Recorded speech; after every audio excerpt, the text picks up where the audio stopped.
Water melon. కేవలం వేసవి కాలంలో మాత్రమే తినేది కాదు, ఇదొక సూపర్ ఫుడ్. అసలు దీనివల్ల కలిగే ప్రయోజనాలు ఏంటో మీకు తెలుసా? పుచ్చకాయలో 92% వాటర్ కంటెంట్ ఉంటుంది. అందుకే ఇది మిమ్మల్ని ఎప్పుడూ హైడ్రేటెడ్గా ఉంచుతుంది. ఇంకా దీనిలో ఉండే క్యాలరీస్ చాలా తక్కువ. సో వెయిట్ లాస్ అవ్వాలనుకునే వారికి ఇది బెస్ట్ ఆప్షన్. ఇందులో ఉండే లైకోపీన్ మీ హార్ట్ హెల్త్కి చాలా మంచిది. పుచ్చకాయలో వైటమిన్ సి ఎక్కువగా ఉండటం వలన మీ ఇమ్యూనిటీని అంటే రోగ నిరోధక శక్తిని అద్భుతంగా పెంచుతుంది. వర్కౌట్ చేసేవారికి ఇదొక వరం. ఇందులో ఉండే L-సిట్రులిన్ మీ కండరాల నొప్పిని తగ్గించి త్వరగా రికవర్ అవ్వడానికి హెల్ప్ చేస్తుంది.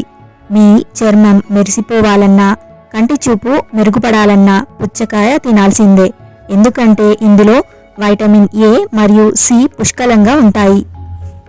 అయితే ఒక చిన్న మాట, ఇందులో షుగర్ లెవెల్స్ కొంచెం ఎక్కువ. అందుకే డయాబెటీస్ ఉన్నవారు మితంగా తీసుకోవాలి. మరిన్ని ఇలాంటి హెల్త్ అండ్ ఇంట్రెస్టింగ్ టిప్స్ కోసం ఇప్పుడే మా ఛానల్ని సబ్స్క్రైబ్ చేసుకోండి. Stay healthy and stay happy.